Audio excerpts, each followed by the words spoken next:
ওয়ালাইকুম। ওয়ালাইকুম আসসালাম ম্যাম। হ্যাঁ, এখন শুরু করে দিই না? 42 মতন চলে আসছে। জি ম্যাম, শুরু করতে পারেন। আচ্ছা, ঠিক আছে। এখন আমি আজকে যে চ্যাপ্টারটা শুরু করব সেই চ্যাপ্টারটা হচ্ছে কি কস্ট ভলিউম প্রফিট অ্যানালাইসিস। আচ্ছা, আমি ওই লাস্ট ক্লাসে যেটা করিয়েছি যে কস্ট শিট, সেটাকে আমি দেখিয়েছি কি যে cost of goods sold, that means হচ্ছে যে মানে একটা অ্যাকাউন্টিং পিরিয়ডে আমরা যে পরিমাণ ইউনিট প্রডিউস করি, সরি সেল করি, সেই সেই সেই ইউনিটের কস্টটা আমরা কিভাবে বের করি সেটা দেখিয়েছি। আর আজকে হচ্ছে cost volume profit analysis. Cost volume profit analysis, ঠিক আছে? সেটা কি সেটা আমি দেখাচ্ছি। জিনিসটা কি কস্ট ভলিউম প্রফিট অ্যানালাইসিস? জিনিসটা হচ্ছে সংক্ষেপে আমরা বলি CVP analysis is one of the most powerful tools which helps management to understand the interrelationship between cost, volume and profit in an organization.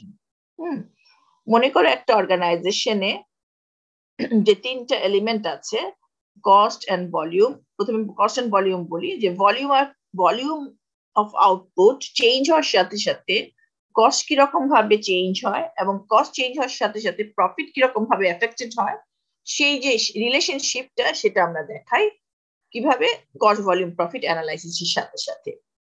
তোমাদের একটা জিনিস একটু মনে করিয়ে দেওয়ার চেষ্টা করি, যে একটা কস্ট ইকুয়েশন যে পড়িয়েছিলাম, মনে আছে কিনা জানি না, y equals to mx plus c or অথবা y equals to a plus bx।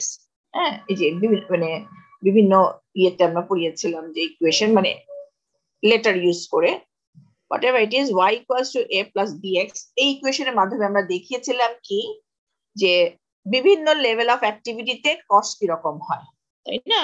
তার মানে আমি 10,000 ইউনিট প্রডিউস করি, তখন আমার কিরকম কস্ট হয়, 12,000 করি তখন কিরকম কস্ট হয়, বা 8,000 ইউনিট প্রডিউস করি তখন কিরকম কস্ট হয়, তাই না? আমরা ওই কস্ট ইকুয়েশনে কি দেখাই, লেভেল অফ অ্যাক্টিভিটিতে কি রকম ভাবে কস্ট চেঞ্জ হচ্ছে। আচ্ছা, আর তোমাদের একটা জিনিস খেয়াল রাখতে হবে, যে লেভেল অফ অ্যাক্টিভিটি চেঞ্জ হওয়ার সাথে সাথে কস্ট যদি চেঞ্জ হয়, এট দ্য সেম টাইম কিন্তু প্রফিটও এফেক্টেড হয়, ঠিক আছে? So before taking the decision যে আমরা যে level of activity say 10,000 unit produce করছি, 12,000 ইউনিট আমার ডিমান্ড চেঞ্জ হয়ে গেছে, সে 12,000 ইউনিট ডিমান্ড বেড়ে গেছে বা 13,000 ইউনিট ডিমান্ড বেড়ে গেছে, সো আমরা এই 12,000 ইউনিট প্রডিউস করব বা 13,000 ইউনিট প্রডিউস করব কি করব না, কস্ট তো আমি ফোরকাস্ট করবই, তাই না? এট দ্য সেম টাইম আমার কিন্তু প্রফিট এফেক্টেড হবে। সো এই প্রফিট অ্যানালাইসিস করার পরেই কিন্তু আমাকে ডিসিশন নিতে হবে এই প্রোডাকশনটা আমরা করব কি করব না, ঠিক আছে? সো এই যে অ্যানালাইসিস, এটাকে বলা হয় সিভিপি অ্যানালাইসিস, ঠিক আছে? সো এই অ্যানালাইসিসটা আমরা কিন্তু কতগুলো টেকনিক অ্যাপ্লাই করে আমরা করব, সেটাকে বলা হয় এই যে the basics of cost volume profit analysis. এই টেকনিক গুলার মধ্যে কতগুলো টেকনিক আছে সেটাকে আমি দেখাচ্ছি, ধর একটু নিচে নামায় নেই। টেকনিক গুলোর মধ্যে কতগুলো টেকনিক আছে, সেইগুলো টেকনিক গুলাকে বলা হয় basics. The basics of cost volume profit analysis. Contribution margin, এটাকে আমরা বলি সংক্ষেপে সিএম। হ্যাঁ, অঙ্ক করার সময় আমরা সংক্ষেপে লিখবো সিএম, কন্ট্রিবিউশন মার্জিন রেশিও। কেউ পুরোটাও লিখতে পারো, সংক্ষেপেও লিখতে পারো, কোনো অসুবিধা নেই। Contribution margin ratio, break even point. হ্যাঁ, তারপর আমি লিখেছি margin of safety and margin of safety ratio, degree of operating leverage. এই 5টা বেসিক্স আছে, এই 5টা বেসিক্স দিয়ে আমরা করবো কি বিভিন্ন কেস স্টাডি আমরা করে দেখাবো, এবং এগুলো ফর্মুলা নিয়ে আমরা ডিসকাস করবো। প্রথমে ফর্মুলা ডিসকাস করব, বিভিন্ন অ্যাঙ্গেলে এই জিনিসগুলোকে দেখাবো যে কি করে আমরা বিভিন্ন পরিস্থিতিতে এই কস্ট ভলিউম প্রফিট অ্যানালাইসিসটা, মানে ভলিউম অফ আউটপুট চেঞ্জ হওয়ার সাথে সাথে কস্ট কিরকম ভাবে চেঞ্জ হয়, প্রফিট কিরকম ভাবে এফেক্টেড হয়, এগুলো মাধ্যমে আমরা অ্যানালাইসিস করতে পারি, ঠিক আছে? আচ্ছা, এগুলো আমাদের বেসিক্স। এখন আমি প্রথমটাতে যাচ্ছি, এই যে প্রথমে যেটা কন্ট্রিবিউশন মার্জিন। কন্ট্রিবিউশন মার্জিনের দিকে আমি যাই। তোমাদের একটা জিনিস একটু একটু ডিফারেন্সটা আমি একটু বলি, যে লাস্ট ক্লাসে আমি তোমাদেরকে যে প্রফিটের কথা বলেছিলাম, যেইভাবে যেভাবে আমি প্রফিটের কথা বলেছিলাম, আমরা কিভাবে বাদ দিয়েছি, সেলস থেকে আমরা কস্ট অফ গুডস সোল্ড বাদ দিয়ে গ্রস প্রফিটটা পেয়েছি, গ্রস প্রফিট থেকে আদার অপারেটিং এক্সপেন্সেস বাদ দিয়ে আমরা নেট প্রফিট বের করেছি, তাই না? এই তোমাদেরকে কিন্তু আমি একটু খেয়াল করে দেখবে অ্যাসাইনমেন্টও দিয়েছি। সিয়ার তুমি কি বলেছো সবাইকে যে অ্যাসাইনমেন্ট কিন্তু আমি দিয়েছি, যে কোনো 4টা ওখান থেকে তোমরা অ্যাসাইনমেন্ট করবে, ঠিক আছে? আমি 4 সপ্তাহ দিয়েছি, সরি 4 সপ্তাহ না, সরি 2 উইকস দিয়েছি। 2 উইকস এর মধ্যে তোমরা একটু জমা দেওয়ার চেষ্টা করবে। ওইখানে কিন্তু আমরা এক ধরনের, দ্যাট মিনস এক্সটার্নাল রিপোর্টিং এ আমরা কিন্তু একভাবে প্রফিটটা বের করি। সেটা কি করে? সেলস থেকে আমরা কস্ট অফ গুডস সোল্ড বাদ দিয়ে পাচ্ছি গ্রস প্রফিট, গ্রস প্রফিট থেকে আদার অপারেটিং এক্সপেন্সেস বাদ দিয়ে আমি নেট প্রফিট বা নেট লসটা আমরা বের করি। বাট এই যে ইন্টারনাল যে অ্যানালাইসিসের জন্য আমরা যেভাবে, এখানে তোমরা খুব ভালো করে খেয়াল করবে, এখানে কিন্তু ডিফারেন্সটা আছে। এখানে কিন্তু আমরা অন্যভাবে আমরা প্রফিটটা বের করি, ঠিক আছে? সেটা তোমরা দেখবে। এখানে আমরা দেখছি যে কন্ট্রিবিউশন মার্জিন। আমি তোমাকে প্রথমে কন্ট্রিবিউশন মার্জিন টেকনিকটা বলছি। আর আরেকটা কথা হচ্ছে যে আমি পড়াতে পড়াতে কারো যদি বুঝতে অসুবিধা হয়, উইদাউট এনি হেজিটেশন আমাকে তোমরা কিন্তু বলবে, ঠিক আছে? এমন না যে রেখে দেবে যে পরে ক্লাসে বলবে, তা না, আমাকে সাথে সাথে জিজ্ঞেস করবে।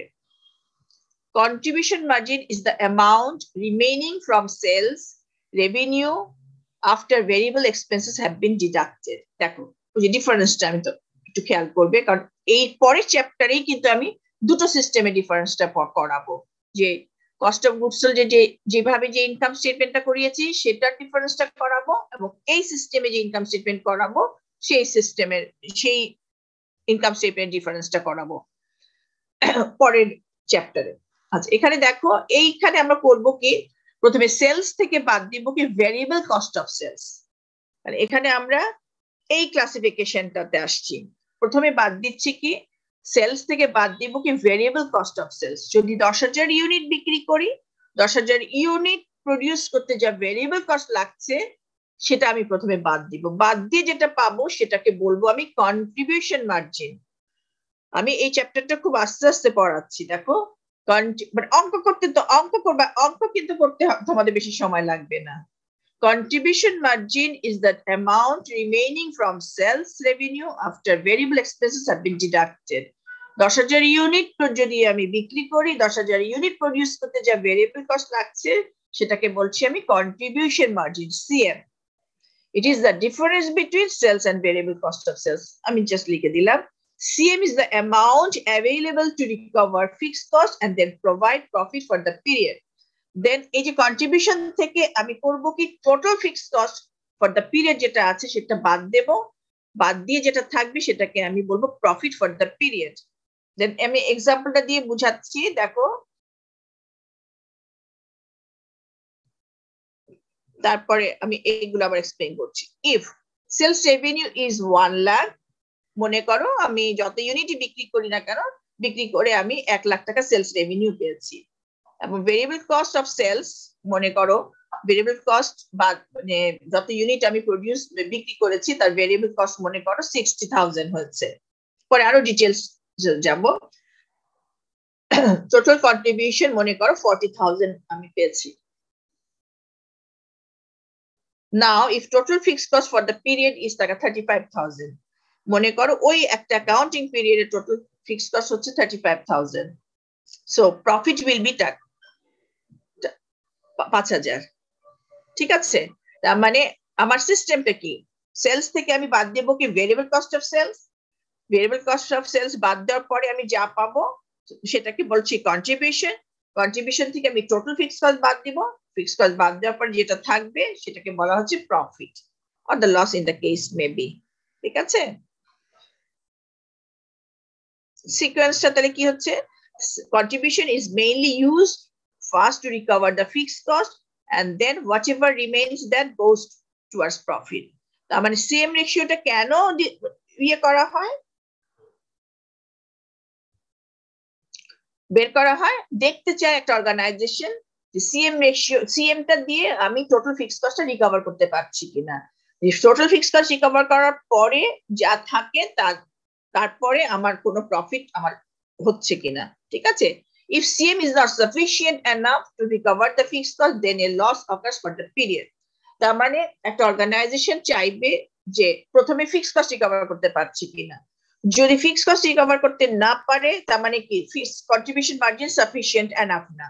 তার মানে আমাকে ফিক্সড কস্ট যদি আমি রিকভার করতে না পারি, তার মানে আমাকে সিএম রেশিওটা সিএমটা বাড়াতে হবে। একটু খেয়াল করে দেখো, তার মানে যদি ফিক্সড কস্ট রিকভার করাটাই যদি টার্গেট থাকে, ফিক্সড কস্ট যদি আমি রিকভার করতে না পারি, তাহলে আমার কি হবে? লস হবে, তাই তো? এই যে মনে করো 35,000, যদি আমি 35,000 টাকা যদি রিকভার করতে না পারি, তার মানে আমার লস হবে না? তার মানে আমার যদি 35,000 টাকা প্রথমে রিকভার করার যদি টার্গেট থাকে, আমাকে সিএম কন্ট্রিবিউশনটা আমাকে বাড়াতে হবে। সো কন্ট্রিবিউশন যদি আমার বাড়াতে হয়, তাহলে আমাকে কি করতে হবে? সেলস রেভিনিউটা বাড়াতে হবে। সেলস রেভিনিউ বাড়ানো মানে কি? আমার প্রোডাকশনটা বাড়াতে হবে, সেলসটা বাড়াতে হবে, ঠিক আছে?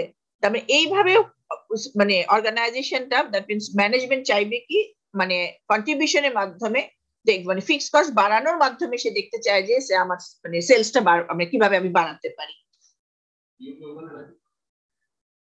একটু পরে যাই, সে প্রফিটটা আগে তারপর দেখবে যে প্রফিটটা সে বাড়াতে পারছে কিনা।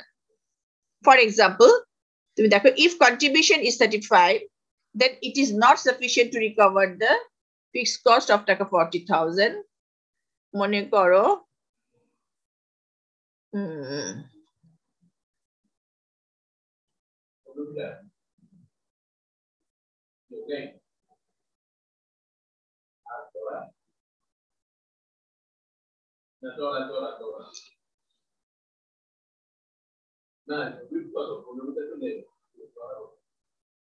আচ্ছা, এখানে আরেকটা এক্সাম্পল দিলাম। For example, if contribution is টাকা 35, then it is not sufficient to recover the fixed cost of টাকা 40,000 in case of a loss result. So to avoid the loss, what will the manage can do? মনে করো কোন একটা অর্গানাইজেশনে আবার fixed cost মনে করো 40,000, মানে কন্ট্রিবিউশন হচ্ছে আমার 35,000, ঠিক আছে? দেন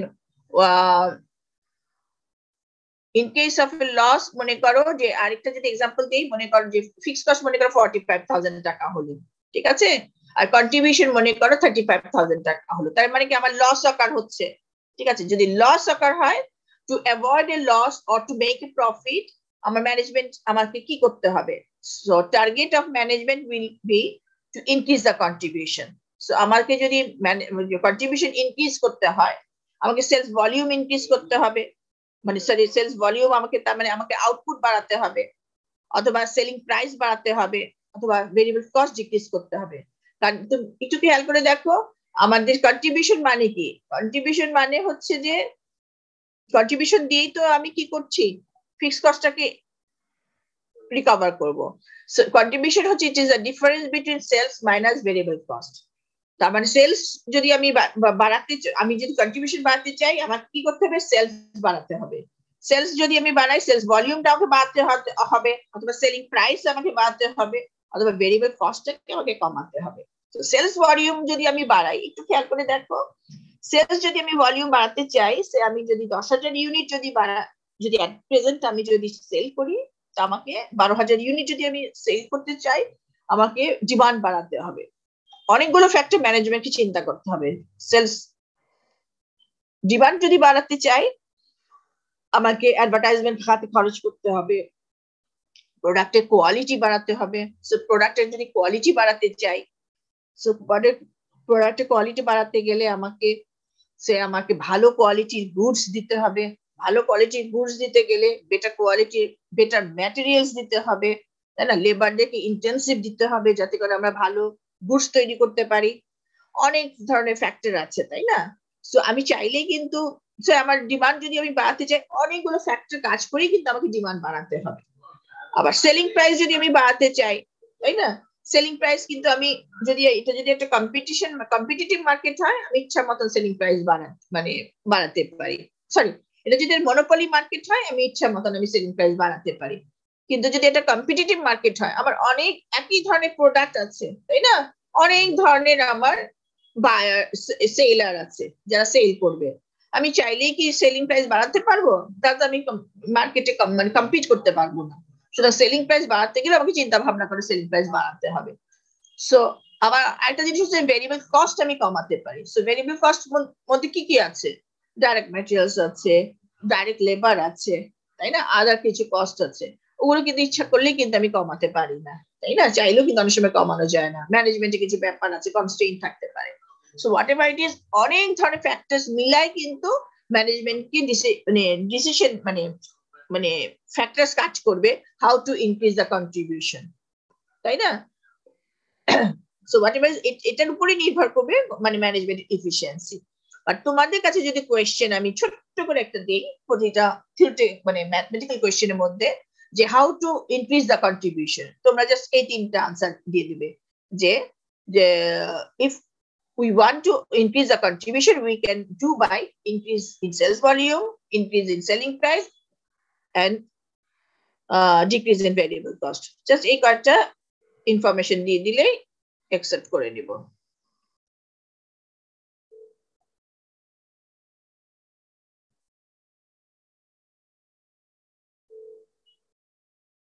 আচ্ছা, যদি আমি এটা ইনকাম স্টেটমেন্ট ফরম্যাটে লিখি, এটা তোমাদেরকে মনে রাখতে হবে। আমরা ইনকাম স্টেটমেন্টের ফরম্যাটে যদি আমরা কন্ট্রিবিউশন মার্জিনটা যদি লিখি, contribution approach to prepare a new income statement format, sales revenue, মানে এইভাবে আমাদের বারবার অঙ্কের সময় করতে হবে। Sales revenue less variable cost of sales, পাবো contribution, total fixed cost for the period, net profit or net loss. This contribution approach to the income statement is used as an internal planning and decision-making tool. The management needs cost data for planning, control, and decision-making purpose. আচ্ছা, equation ফরম্যাটে যদি আমি লিখি, ঠিক আছে, equation ফরম্যাটে যদি আমরা করি, অনেক সময় অঙ্কের সময় আমরা ইকুয়েশন ফরম্যাট আমরা অ্যাপ্লাই করি। এই যে s minus v equals to contribution, এই যেখানে আমি এগুলো লিখে দিয়েছি। C minus F equals, আচ্ছা এই যে S minus B equals to contribution, তাই না? এটাই তো মেইন। এখান থেকে আমি অনেক ভাবে ফর্ম জিনিসটা বের করতে পারি। S minus V, তার মানে S minus, এই দেখো S minus V equals to contribution, ঠিক আছে? কন্ট্রিবিউশন থেকে ফিক্সড কস্ট বাদ দিলে পাবো প্রফিট, তাই না? এটাকে বলেছে না কন্ট্রিবিউশন। আচ্ছা, তার মানে C equals to fixed cost plus profit। এই দুটো যদি আমি কমন নিয়ে নেই, S minus V plus fixed profit, ঠিক আছে? এই তার মানে আলটিমেটলি কি হলো, sales revenue equals to variable cost plus fixed cost plus profit. Just এইগুলো তোমরা মনে রাখবে, অঙ্ক করার সময় আমরা এইগুলো ইউজ করব, ঠিক আছে? যখন আমাকে ইনকাম স্টেটমেন্ট করতে বলা হবে, ওই ফরম্যাটে আমি ইনকাম স্টেটমেন্ট করব। যখন আমরা অঙ্ক করব, আমরা এই ইকুয়েশন গুলো আমরা ইউজ করতে পারবো, ঠিক আছে? এই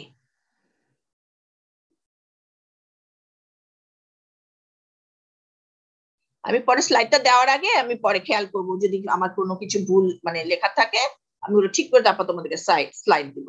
স্লাইডটা একটু আমরা একটু পরে তারপর স্লাইড দিব, স্লাইডটা এখন তোমাদেরকে পাঠাই নাই।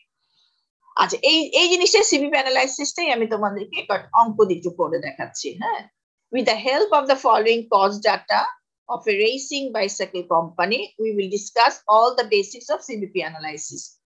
ঠিক আছে, জাস্ট একটা বেসিক ডাটা দিয়ে আমি সবগুলো একটু বোঝানোর চেষ্টা করব, বাট আমি পড়াতে দেখবো যদি কোথাও যদি একটু ভুল থাকে বা টাইপিং এ আমি পরে ঠিক করে দেবো না, ঠিক আছে? ইউনিট সেলিং প্রাইস, মনে করো একটা বাইসাইকেল কোম্পানিতে একটা বাইসাইকেলের, হ্যাঁ বেসিক একটা বাইসাইকেলের ইউনিট সেলিং প্রাইস হচ্ছে 500 টাকা। ইউনিট সোল্ড, মনে করো একটা অ্যাকাউন্টিং পিরিয়ডে বিক্রি করেছে 500 ইউনিট। ইউনিট ভেরিয়েবল কস্ট, মনে করো প্রতিটা বাইসাইকেলের ইউনিট ভেরিয়েবল কস্ট হচ্ছে আমার 300 টাকা করে।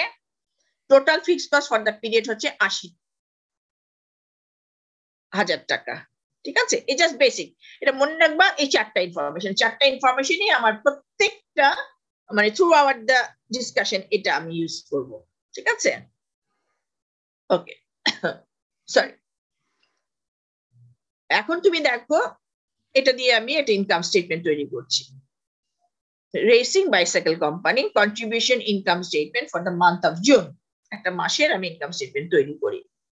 500 বাইসাইকেল সে তৈরি করছে, 500 ইন্টু কত, ইউনিট সেলিং প্রাইস হচ্ছে 500 টাকা করে। হ্যাঁ, 500 ইউনিট, সে কত ইউনিট বিক্রি করছে, 500 ইউনিট বিক্রি করছে, ঠিক আছে। 500 ইন্টু 500 টাকা, ঠিক আছে, 2.5 লাখ টাকা। ভেরিয়েবল এক্সপেন্সেস ছিল 300 টাকা করে, 1.5 লাখ। সো কন্ট্রিবিউশন মার্জিন হচ্ছে 1 lakh, less fix expenses 80,000। So operating income হচ্ছে আমার 20,000 টাকা।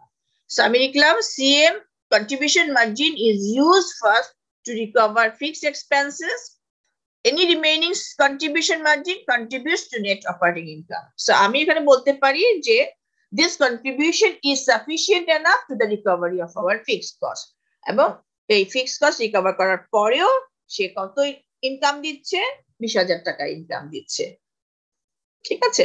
ও আচ্ছা, এখানে লিখে দিয়েছি here contribution is টাকা 1 lakh and fixed cost is টাকা 80,000. Contribution is sufficient enough to the recovery of our fixed cost and remaining contribution is টাকা 20,000 and contributes to the net operating income. Okay. আচ্ছা, এখানে কি কি যেন লিখলাম দেখি। Sales variable cost and contribution margin can be expressed on per unit basis. Per unit basis ওখানে দেওয়া আছে। Here per unit contribution margin is টাকা 200. If the company sells an additional bicycle, additional টাকা 200 is contribution margin will be added to recover the fixed and generate profit. আচ্ছা, এটা আমি কি লিখেছি সেটা আমি পড়ে শোনাচ্ছি, বুঝাচ্ছি তোমাকে, দাঁড়াও।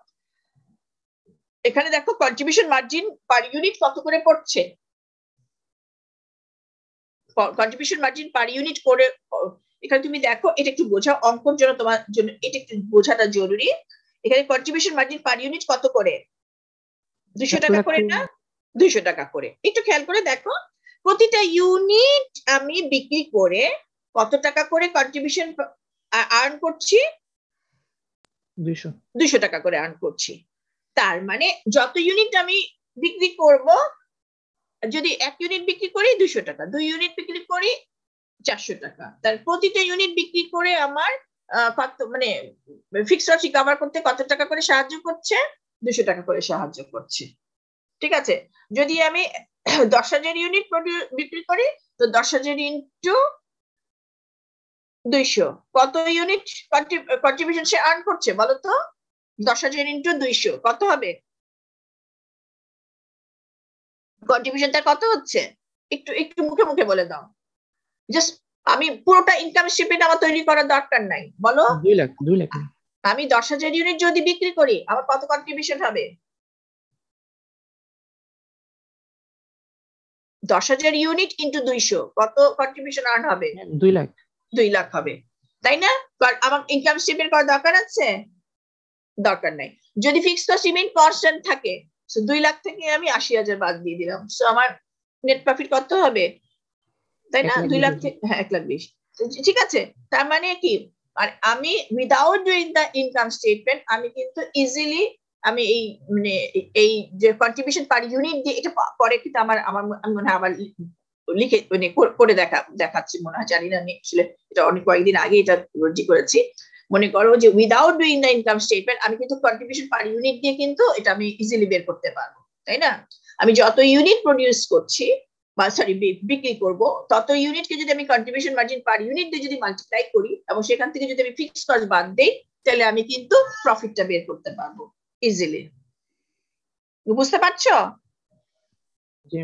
আচ্ছা, এটা হচ্ছে যদি ইনকাম স্টেটমেন্ট করতে বলা না হয়, এটাই এখানে বলা আছে, এই জিনিসটা এখানে বলা আছে। Explain how she engages in activity affect the contribution margin and net operating income. Acha, the contribution approach. If the company sells এত units in a month, what will happen? আসলে যে কিছু বই থেকে কিছু নিজে নিজে ইয়ে করে লিখেছি তো এই জন্য হয়তো। আচ্ছা, এখন তুমি দেখো, if the company sells 4,000 units, ওখানে তো ছিল 500 ইউনিট। এখন মনে করো 500 ইউনিটের কম, সে যখন সে 500 ইউনিট বিক্রি করছে তখন প্রফিট যেন কত উপরে কত যেন ছিল, যখন 500 ইউনিট বিক্রি করছি তখন প্রফিট হচ্ছে না না না কন্ট্রিবিউশন 1 লাখ, প্রফিট হচ্ছে 20,000, তাই তো, তাই না। কন্ট্রিবিউশন 1 লাখ, প্রফিট কন্ট্রিবিউশন ছিল 1 লাখ, প্রফিট হচ্ছে 20। এখন মনে হয় 400 ইউনিট সে বিক্রি করছে। আচ্ছা, 400 ইউনিট যদি বিক্রি করে, দেখো 400 ইন্টু এই যে 500 টাকা, হ্যাঁ। আচ্ছা, তার মানে আমার সেলস রেভিনিউ হচ্ছে 2 লাখ, ভেরিয়েবল এক্সপেন্সেস হচ্ছে 300, আচ্ছা কন্ট্রিবিউশন হচ্ছে 80,000, fixed cost is 80. That means this contribution is not sufficient enough, sorry, this contribution just sufficient enough to the recovery of not total, তাই না? Just sufficient enough, শুধু fixed cost recover করতে পারছে, but এরপরে কোনো profit দিচ্ছে না, তাই না? আচ্ছা, just sufficient enough to recover total fixed cost but doesn't contribute any, that means total contribution equals to the total fixed cost, ঠিক আছে? তাই না? এই যে একটু আগে যে কথাটা বললাম, the total contribution margin is just sufficient enough to the recovery of total fixed cost but doesn't contribute any amount to net income, that means total contribution equals to the total fixed cost for the period, তাই না?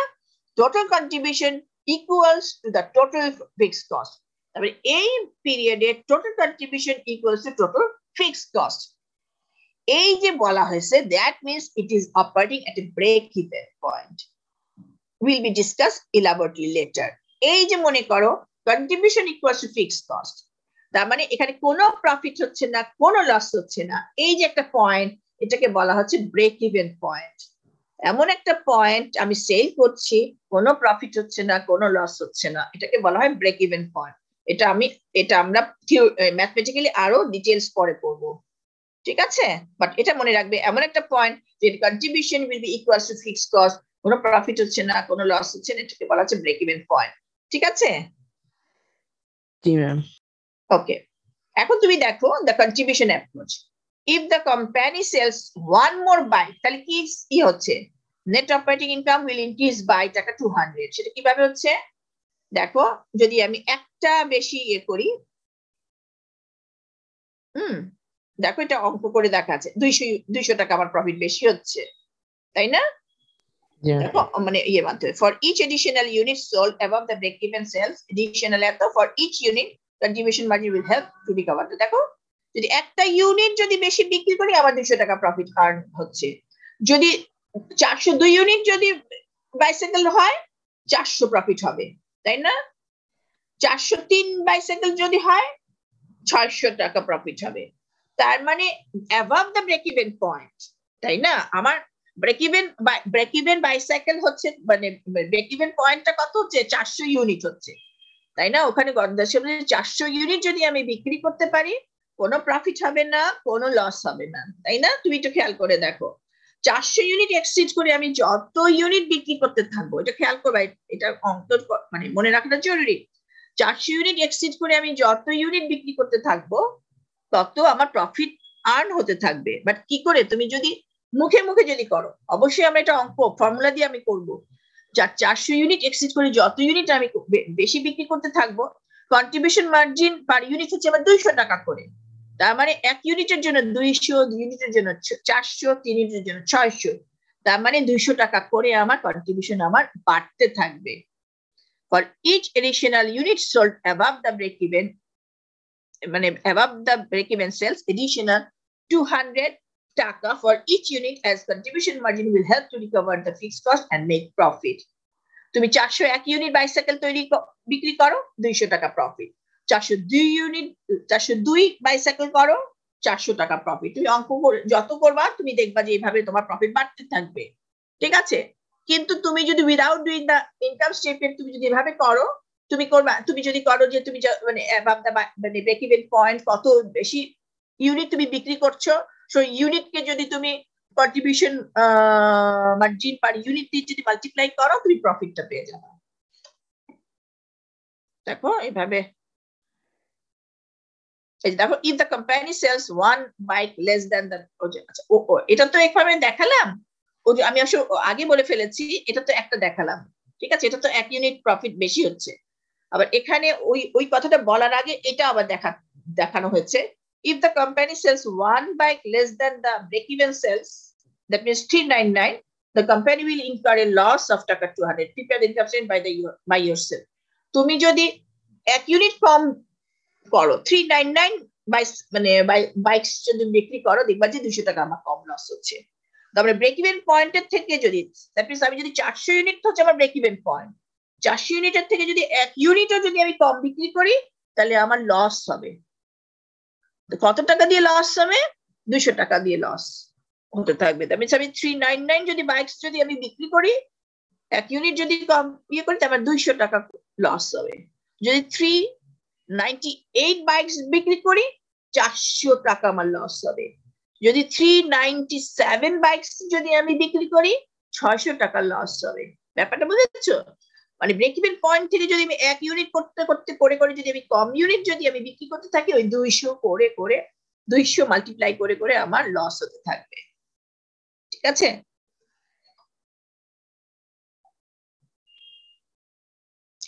Contribution margin per unit concept, এখানে হচ্ছে ওই কনসেপ্টের কথা যেটা আমি বললাম।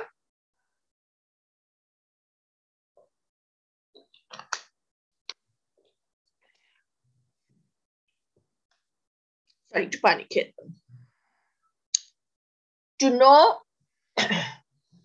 to know what the contribution will be at various level of activity, it is not necessary for the management to prepare a whole series of income statement at every level of activity. ম্যানেজমেন্টের জন্য বলা হয়েছে, তোমাদের জন্য বলা হয়েছে, যদি ভবিষ্যতে তোমাদের কাজে লাগে, যে তোমাদের সবসময় যে ইনকাম স্টেটমেন্ট তৈরি করতে হবে তা কিন্তু না, তাই না?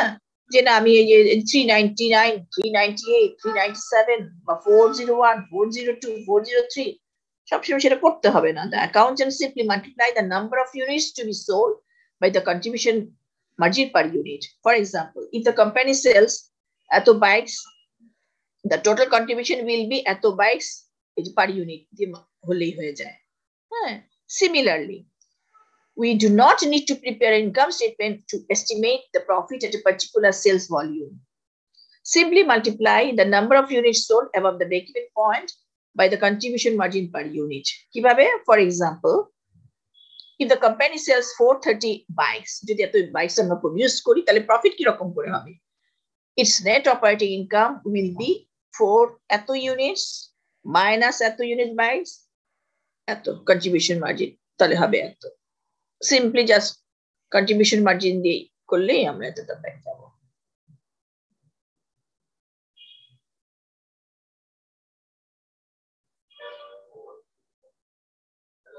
এটা মনে হয় কন্ট্রিবিউশন হবে, এটা এটা স্যার এটা আমি ঠিক করে দেবো। হ্যাঁ, এটা নেট অপারেটিং ইনকাম হবে না, আমি এটা তোমাদেরকে এটা মনে হয় ঠিক করতে হবে। Not the net operating income, it will be contribution. ঠিক আছে? ঠিকই তো আছে। 30টা হচ্ছে আমার পরে, মানে ব্রেক ইভেন্টের পরে। আর না, এখান থেকে আমার ফিক্সড কস্ট বাদ দিতে হবে না, এটা তো কন্ট্রিবিউশন। এটা হচ্ছে 200 হচ্ছে কন্ট্রিবিউশন মার্জিন পার ইউনিট। এই 6000 থেকে তো অপারেটিং ইনকাম যদি হয়, এটা তো মনে করো এখান থেকে আমাকে অপারেটিং ইনকাম হতে গেলে আমাকে এখান থেকে তো ফিক্সড কস্ট বাদ দিতে হবে নাকি? না না, ওটা তো টোটাল যদি হইতো তখন তো বাদ দেওয়া লাগতো, এখন তো না টোটাল না না না, না বাদ না দেওয়া না, লাগবে টোটাল না, সরি সরি, না ইটস ওকে ইটস ওকে, হ্যাঁ ঠিকই আছে, ওকে টোটাল না, এটা অপারেটিং ইনকাম না, 6000 ঠিকই আছে, ওকে ফাইন ফাইন ঠিকই আছে, হঠাৎ করে মাথা ঘুরাই গেল। 6000 টাকা হচ্ছে নেট অপারেটিং ইনকাম। ঠিক আছে, আমি ঠিকই লিখেছি। ওকে, টাইম আছে তো? না দেখুন তো, আমি আসলে ঢুকতে তো আমাদের 10 মিনিট দেরি হয়েছে। টাইম আছে। হ্যাঁ, ওকে, এটা হচ্ছে কন্ট্রিবিউশন মার্জিন পার ইউনিট। ঠিক আছে, আমি হয়তো একটু তাড়াতাড়ি বলে ফেলেছি, বাট তোমরা বুঝতে পারলেই হলো। তার মানে একটা কনসেপ্ট, একটা হচ্ছে তার মানে কন্ট্রিবিউশন মার্জিন থেকে আমি কন্ট্রিবিউশন মার্জিন পার ইউনিটে গেলাম। হ্যাঁ, কন্ট্রিবিউশন মার্জিন দিয়ে আমি একটা ইনকাম স্টেটমেন্ট তৈরি করেছি, তবে সেখান থেকে পার ইউনিট কনসেপ্টে চলে গেলাম। প্রথমে আমি এগুলো দিলাম, পার ইউনিট কনসেপ্টে চলে গেছি, তারপর এখানে গেলাম, এখানে তারপরে দেখি তো কি লিখেছি।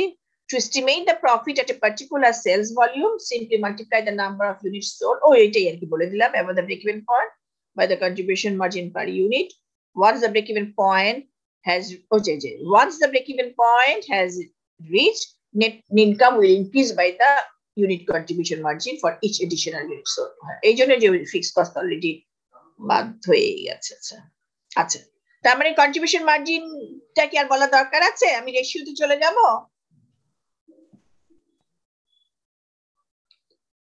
এই পর্যন্ত কি ঠিক আছে? জি ঠিক আছে। আচ্ছা ঠিক আছে, তা আমি রেশিওতে চলে যাই। হ্যাঁ, এটা থেকেই রেশিওটা চলে আসবে। রেশিও তার কিছুই না, এটা হচ্ছে যে কন্ট্রিবিউশন মার্জিন রেশিও। হ্যাঁ, রেশিও তো মানেই জানো দুটো জিনিসের কম্পারিজন। হ্যাঁ, এটা হচ্ছে কি use the contribution margin ratio to compute the change in the contribution margin and net operating income resulting from the change in sales volume. সেটা জিনিসটা কি দেখো, contribution margin ratio. The contribution margin ratio is the percentage of total contribution to sales. আমি তোমাদের এই যে এই স্লাইডটা দেওয়ার আগে আমি আবার একটু ভালো করে একটু পড়ে তারপর তোমাদেরকে দিব। হ্যাঁ, কারণ এটা অনেক বড় স্লাইড, তো হয়তো করেছি কিছু মানে ঠিকঠাক করে তোমাকে দিতে হবে। হ্যাঁ, আমি জাস্ট একটু সময় নিয়ে দেবো। The contribution margin ratio is the percentage of sales. বেশি সময় নেব না, বাট দিয়ে দেবো। The contribution margin ratio is the percentage of total contribution to total sales. এটা হচ্ছে ratio between contribution margin and sales. Just তোমাদের এখানে আর কিছুই না, শুধু ফর্মুলা গুলো মনে রাখতে হবে। এই অঙ্কের মধ্যে কোনো কঠিনের ব্যাপার নাই, শুধু ফর্মুলা গুলো মনে রাখতে হবে। এই যে পাঁচটা যে বেসিক্সটা আছে ফর্মুলা, আর কিচ্ছু না। শুধু বোঝানোর জন্য আমি এতগুলো কথা বলি, বুঝছো? অঙ্ক করার জন্য শুধু ফর্মুলা মনে রাখতে হবে। যেহেতু ক্লাস নেই, কথা তো বলতেই হবে। The contribution margin ratio is the percentage of total contribution to total sales. আর যেহেতু এটা পার্সেন্টেজ দিয়ে 100 দিয়ে মাল্টিপ্লাই করতে হচ্ছে, পার্সেন্টেজ দিয়ে প্রকাশ করার জন্য। For racing bicycle company the ratio is ঠিক আছে।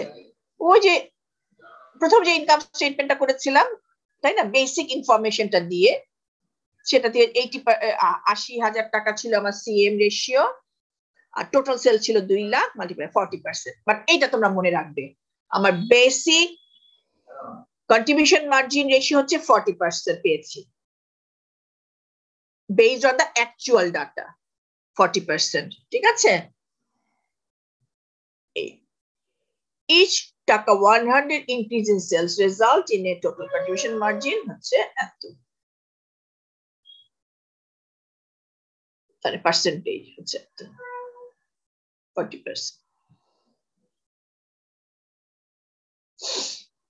contribution margin ratio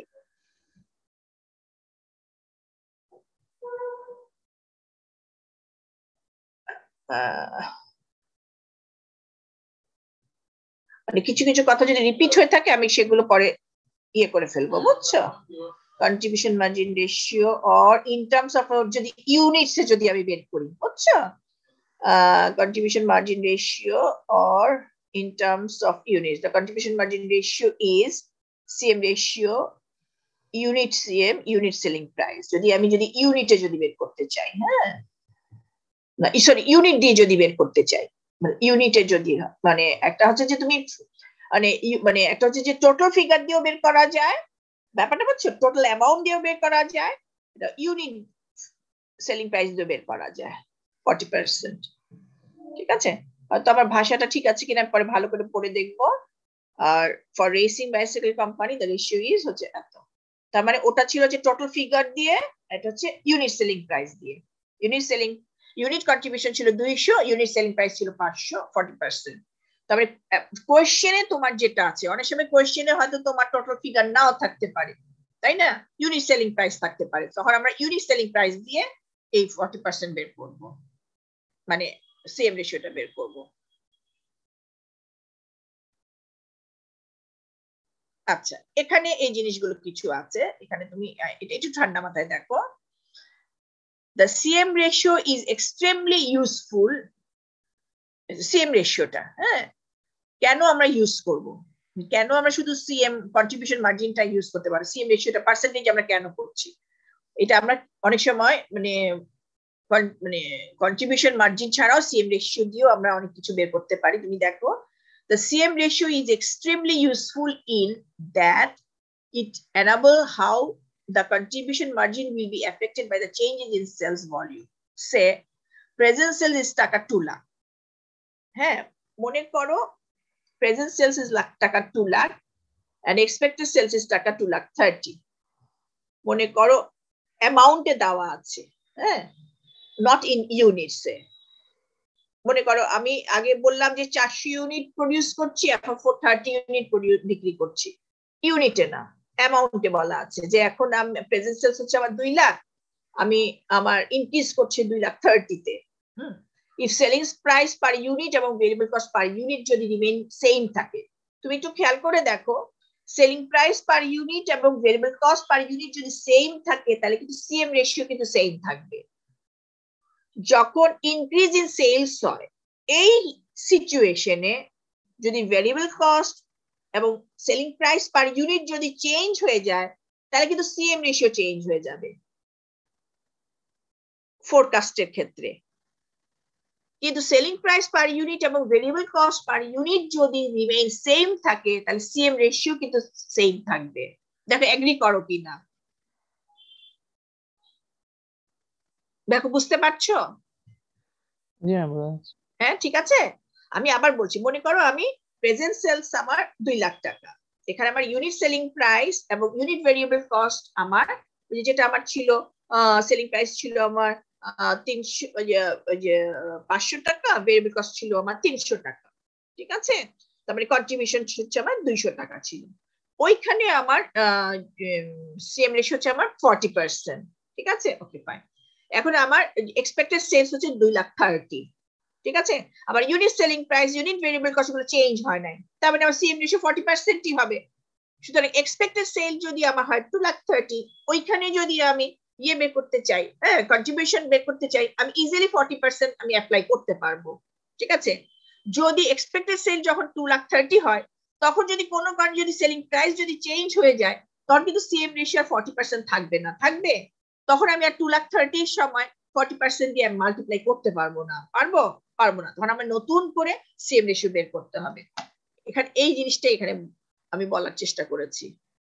দেখো, if selling price per unit এবং variable cost per unit remain the same, the CM ratio will remain 40%. So at expected sales, contribution will be 2,30,000 into 40%, that is eto.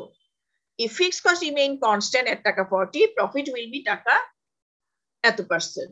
But একটুখানি খেয়াল করে দেখো, যদি মানে অঙ্ক করার সময় তোমরা খেয়াল করবে, যদি দেখো কেস স্টাডি সব মানে প্র্যাকটিস করার সময় যখন দেখবা যে এই ইনক্রিজ ইন সেলস এর সময় যদি সেলিং প্রাইস যদি চেঞ্জ হয়ে যায়, হ্যাঁ যদি সেলিং প্রাইস যদি 500 জায়গায় যদি 400 হয়ে যায় বা 450 হয়ে যায়, তখন নতুন করে তোমাকে আবার সিএম রেশিও বের করতে হবে, তখন এই 40% আমি আর অ্যাপ্লাই করতে পারবো না, ঠিক আছে। আচ্ছা, ইন অ্যানাদার ওয়ে, আবার এখান থেকে হচ্ছে আবার আমি সংক্ষেপে আবার বের করতে পারবো কি, in another way তে increase in sales volume বা sales amount হচ্ছে কত 30, increase in profit হচ্ছে কি 30% into 30,000 into 40%, তার মানে আমি আরেকটু সংক্ষেপে আমি এটা বের করতে পারবো।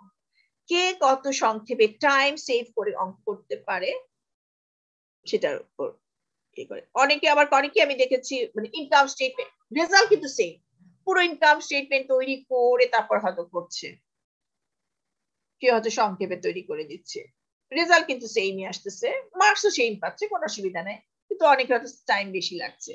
Some manager prefer to work with the CM ratio rather than the unit contribution margin figure. Generally speaking, when the management is trying to increase sales, the manager will want to emphasize those products that yield the greatest amount of contribution margin. এটা just আমি একটু লিখে দিলাম আর কি।